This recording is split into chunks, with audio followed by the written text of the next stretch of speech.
So tanks with the humans. What would define them? Let's look at the... they have fighting spirit. They have an indomitable spirit, if that's similar to Pillars of Eternity 1. Rises to the challenge when things look grim. So if they are below 50% endurance, they gain a bonus to accuracy and damage, which is good for a fighting tank. So they are good that way. And the thing is, they can also interrupt better than, and all the things that you want to have in a tank too. And you have might and resolve. And how would you build these attributes then? I mean, it's probably all the same which guy you're going to take for your tank. Resolve is very good there. Might is nice to have. So first let's look into single class, right? And single class fighter is probably the major defender. So major role defender, minor role striker. Let's look at the ability tree. What could we get there?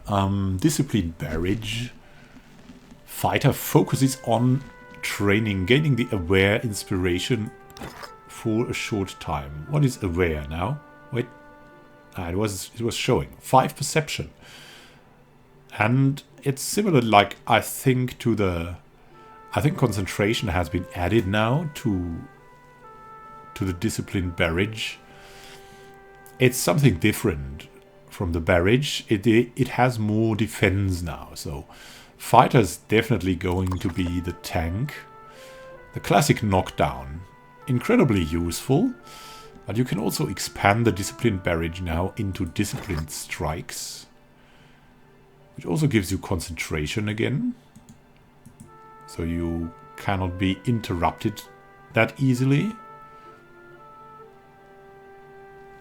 Each point of concentration that a character possesses will prevent a single interrupt effect from being applied to them. Afterwards, that concentration effect is removed. So it is a bonus, and after that is away. The game begins again. So you have that once per fight, maybe. Let's see, we have to look at this. It's probably, yeah. It's probably once per fight or something. And it's intuitive, increases the defense even more. So discipline strikes, very good for tanks. Then you have tactical barrage. And that is more if you're going for a fighting tank. And the more I've learned about the Pillars of Eternity 1 game, was that a fighting tank was very useful. If you only have defense, at some point you're going to be the only one surviving an encounter if you have a really hard encounter. And that's terrible, because then you're not useful. If you're the only one surviving that encounter, you're not useful at all. Like, if that's the thing, no, that something is wrong then. I mean, you can always stop opponents, but you can always also only stop them for so long. So if you're the only one surviving, this means your group is either too weak, the rest of your group is killed wrongly, or you are not doing enough damage. It's also often the case in MMOs, if you're going for, like, not raids where you have highly specialized people, but you have smaller groups. Then that would be like the pitfall, the single surviving tank that complains why his group is dying. So what do you have as a second ability here? Fighter stances. Adopt specialized fighting stances, cleaving stance. Yeah, let's look into how this develops into number 5 here. Wow, Guardian stance. I've always loved the Guardian stance as a fighter. It's really good if you have, probably from the aura range, if you have, if you want to stop a lot of enemies here. And you have mob stance. What is that? Oh, from cleaving stance. Alright, so we have cleaving stance here. Aggressive stance. And it's just quicker recovery time of your abilities. So that's offensive. And this Conqueror stance is upgraded from Warrior stance. That is a mix of that, probably. That balanced thing. Accuracy and deflection. I really like that tree. Because the balanced fighter is what I would go for. Vigorous defense has always been very helpful for me for the first moments of a fight. In Pillars of Eternity 1, I've loved that. All defenses and concentration going up by 20 is can be very, very good. A lifesaver. And unbending. Fighter draws strength. Yeah. Unbending is also probably good, but I even like that more because the start of a fight is always so terrible. In Pillars of Eternity, like that's always things coming at you and killing you instantly.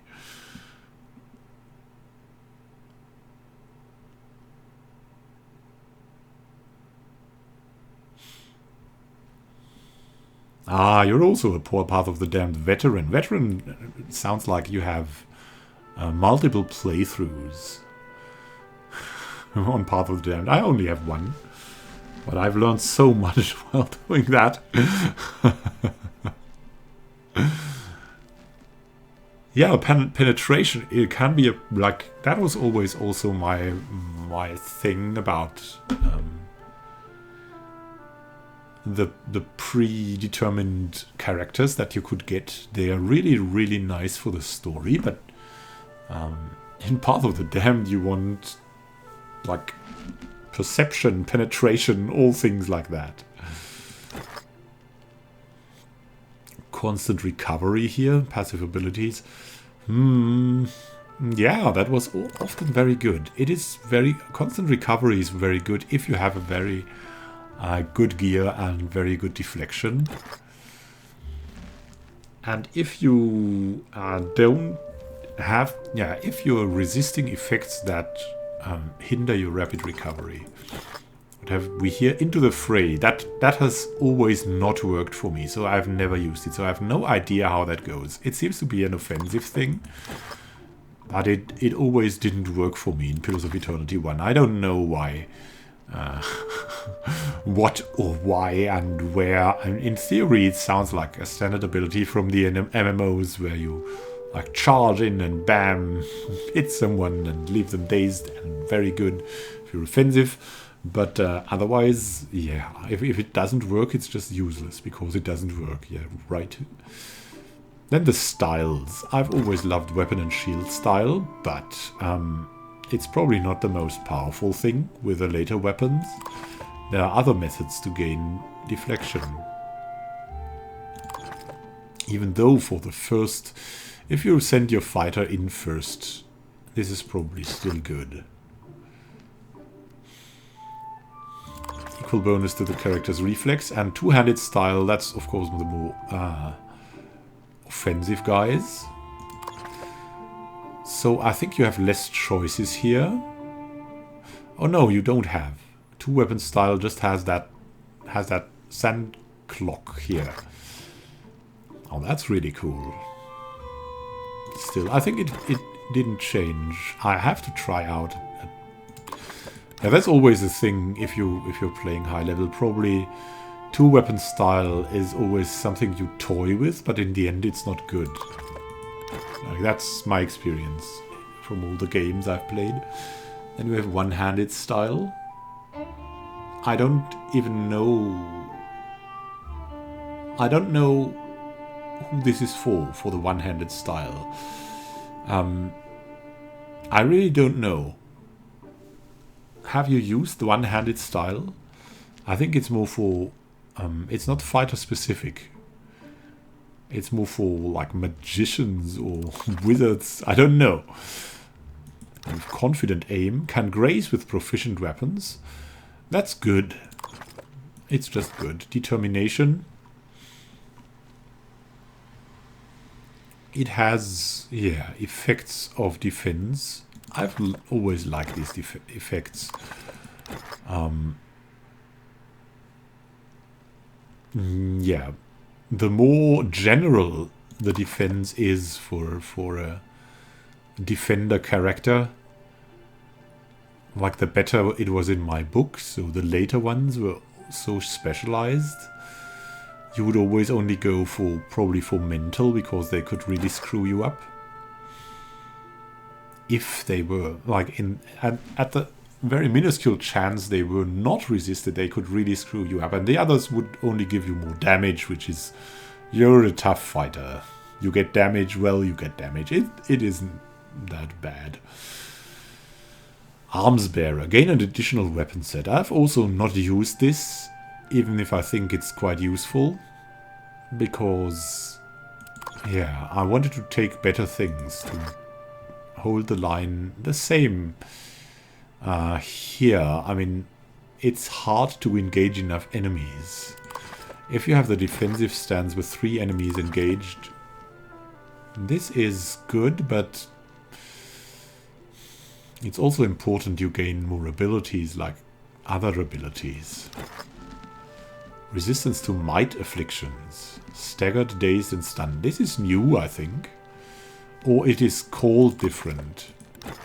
Unstoppable to dexterity afflictions. So they've grouped things. Hobbled, immobilized and paralyzed.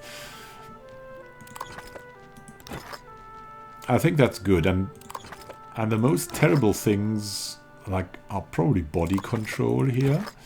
But here also a fighter usually has high resistances to these due to constitution and maybe resolve. Dexterity afflictions are also hobbled, immobilized and paralyzed. I mean, there's always some really killer thing here. But the worst thing is always like things like domination or confusion. And I don't know if that is here. Shaken, frightened and terrified. Weapon specialization. I could never decide, really. It is... You have to... If you're going blind, you cannot use weapon specialization. If you have experience with the game and know what weapon you want to use, then weapon specialization can be very good. We have Armored Grace again. Nah, that's really cool. Lowering their recovery penalty from armor significantly. That's just really cool. And justified to put it into 5. Superior deflection, I don't know. It's just some deflection. It's probably better to get better gear.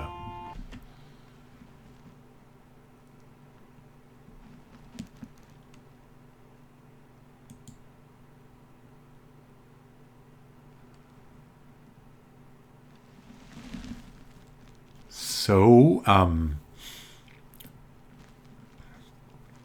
really happy you're all here. You're giving me good input.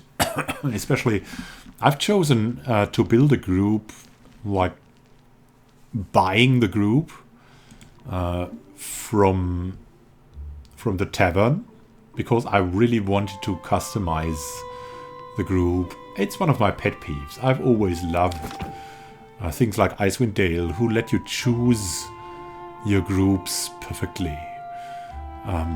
Make them as a whole unit. So I come like more from the number crunching section, but when I'm done with the number crunching of the group, I want the highest role playing possible. So the number crunching gives me the freedom to role play on the highest difficulties. That's why I love that.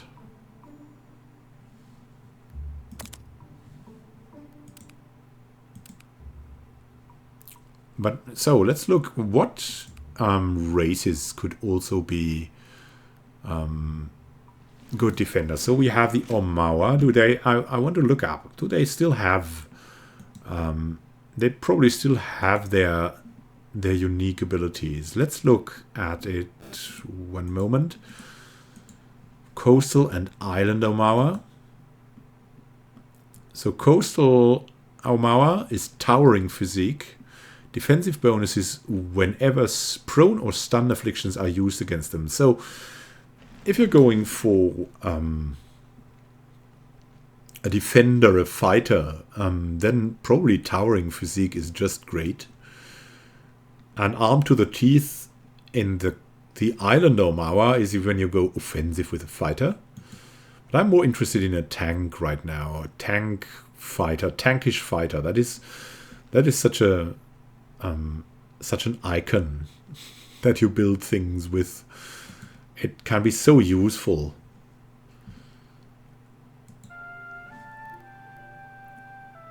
So then we have dwarves. So Aumaua, at least the coastal Aumaua can be very good choices. The humans, I think all of the humans are relatively good choices from the attribute modifiers and of course from the fighting spirit. Then we have dwarves. Dwarves, I think, can also be okay as tanks. Like mountain dwarves could have higher resistance against poison and disease, which can be good, but it's not that good. As a tank, you usually have these defenses very high already. So dwarves, well, yes, and I think in D&D dwarves have always been the number one tank, I think, and now we have more boreal dwarves and mountain dwarves. And mountain dwarves, if they still have that, then they might be the choice for your tankish fighter. And what else do we have there? Let's have a look. I'm looking at elves right now, and their attributes are actually not that bad. I think. So what do we have here? Dexterity and perception. A little bit of that is always good, even for a fighter. So you want to hit things to have an effect. Of course, I like the look of the pale elves more. On that, I mean, wood elves are just so classic, but the pale elves are really the show-offs, right? Most people consider them exotic. To play a pale elf in the Deadfire archipelago would surely be fun, right? Like to roleplay them, always sweating all the time. They have elemental endurance, so against burn and freeze, damage reduction against burn and freeze. That is not very good for a fighter. They have a distant advantage, which is absolutely not that good for a fighter. Accuracy, deflection, and reflex bonuses against enemies that are more than 4 meters away. Oh, so elves are, I'd say no. If you want to go for that, then go pale elves, probably.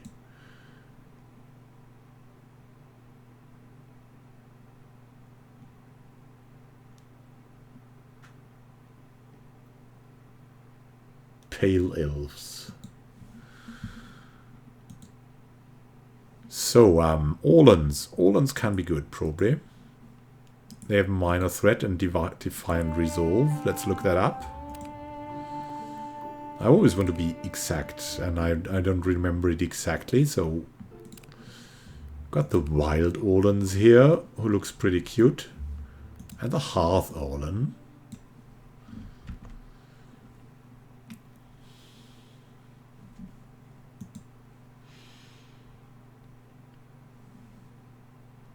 +10 hits to crit when attacking the same enemy as an ally. Minor threat as a Hearth Orlan isn't too bad. As a tank, you would attack the same enemy as an ally. So minor threat would be definitely good, but it would also be better like as a as something like a rogue or a ranger. A defined resolve is plus 10 to all defenses when targeted by a will attack. So I think that's really good. Not affected by intellect bonus duration too. So that can be a tank. So a wild Olen wouldn't be too bad.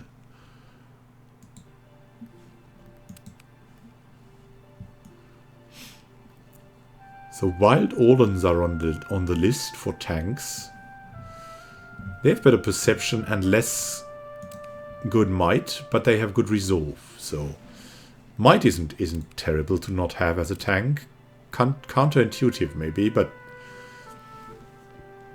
I think it's quite good. Then we have the godlike. So the godlike still have no... Look at that. That's nice. Now we have the Olen godlike. That stature. Dexterity and intellect. Well, intellect isn't that good for a tank. I think fire godlike, death godlike, moon godlike, nature godlike. Let's look at the abilities.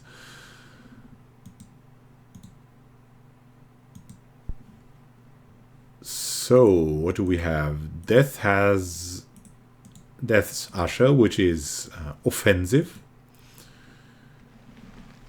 Against all targets with low endurance, Death Godlike gain a bonus to damage. So it is, but it is a multiplier to damage.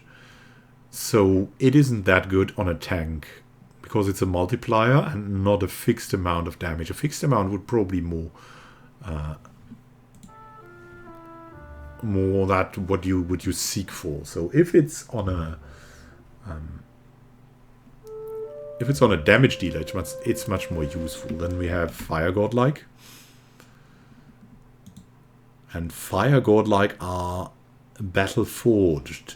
So they gain damage reduction and do small amount of burn damage to any creature who hits them in melee when below 50% endurance. They gain 4 damage reduction and 2 burning versus deflection. It's nice to have. 4 damage reduction is definitely something for tanks, but it's not that that overpowering, right? It's not an overpowering ability. It's a good ability, good to have, and probably very good at the start with a burn damage to have. Let's have a look at the Moon Godlikes. It's cute that they are so tiny. They have Wellspring of Life. So when they go below 50% endurance, they gain 3 might, 2 constitution, and 2 dexterity.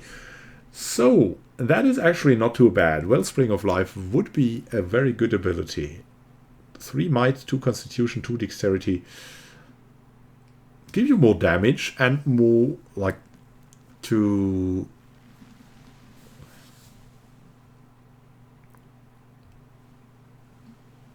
Yeah, more hit points to withstand attacks. So if you're going for a tank, probably Moon Godlike would be good. But let's look at Nature Godlike. What they have the Silver Tide. Every encounter when reduced below 75, 50 and 25% endurance, they generate waves of healing moonlight that restore endurance to them and their allies. I think that is quite good. So they have that 3 times, but only if they are reduced more and more, probably. So they have that 3 times per fight. And it's modified by might healing. So if you have a fighter with high might and Silver Tide, it's probably better for offensive fighters with high might, but it's still a good ability because the range is 20 meters. So your whole group will probably be affected by that great ability. So there. So much about tanks, right? That is so cute. I mean, come on. That is just very fun to look at. So that is what I would go for a tank. too. So we have the Black Jacket, fighter subclasses. They pride themselves on being skilled with a wide variety of weapons. Additional weapon set and weapon proficiency, reduced recovery time penalty when switching weapons. Oh, good. Yeah, that's good. What's there? So they have that. Loses constant recovery, though. So they're rather not tanks, but damage dealers. Better as damage dealers. They're losing that. They're gaining the Black Jacket. I think it's good for damage dealer fighters, but not for tanks. The devoted, dedicated to the pursuit of a single weapon to the exclusion of all others. That sounds like something I would like to try. Attuned to the techniques of their chosen arms, that other weapons feel bizarre and alien to them. But that is probably more of an offensive thing. I don't know. So, a single melee weapon proficiency as their chosen weapon. Yeah, we'll use daggers. Increased penetration with their chosen weapon. Increased critical hit damage with their chosen weapon. Accuracy is penalized whenever using a weapon that is not their chosen weapon. Alright. Only gain a single proficiency and no new proficiencies during level up. Let's see how that is. What you get? 25% crit damage. Now that's a damage dealer thing. Yeah, I mean, an offensive fighter definitely is a thing. I mean, it could trump the rogue. 3 penetration with proficient weapons. -10 accuracy with non-proficient. That's also not a really bad penalty. There we go. It could be interesting to play if you're experienced in the game and know what weapon you're going for. Unbroken fighters. Slow-moving, almost indestructible, dangerous to circumvent, often underestimated. I really like that. I really like that for your main character, even if you don't like the idea of your main character moving slowly around. That will be the one for surviving. Has 1 more engagement and increased penetration on disengagement attacks. Is good and still has the constant recovery. It has also shield mastery. Better mitigate incoming attacks, gaining bonus armor rating while the shield is equipped. 2 isn't bad. Unbroken. -15 reflex though. -10 stride. But 1 more enemy engaged and 10 penetration. Lower reflexes. Reflexes isn't that terrible. For a fighter, reflex penalty isn't... I mean, reflex mostly gives you damage if you fail the reflex save. So, unbroken definitely a thing. For a tank, very, very good. The others more damage dealer types. I mean, maybe the devoted could add to a good, like, balanced fighter too.